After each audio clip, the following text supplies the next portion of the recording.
KGF में भड़ वाला मारे एक बात का हुई आगे बता सकत है सारा गढ़वा। मुझसे लिखे कहानी हरा यहाँ चिखला से नहीं बने और आगे बढ़ाना है ता फिर से मुते बला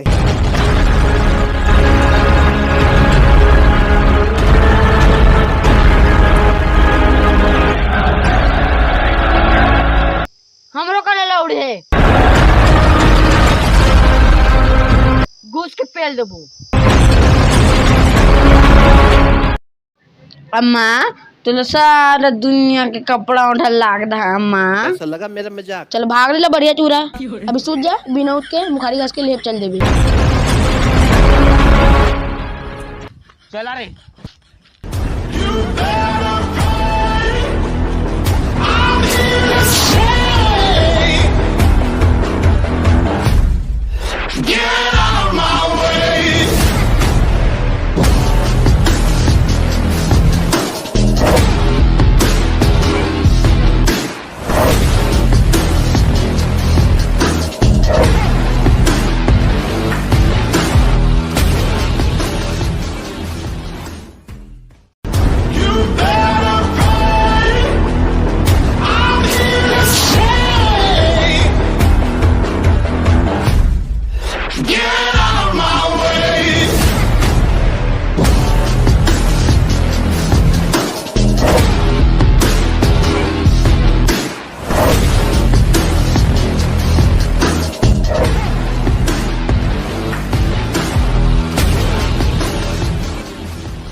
ओ मुतरा सारा आधे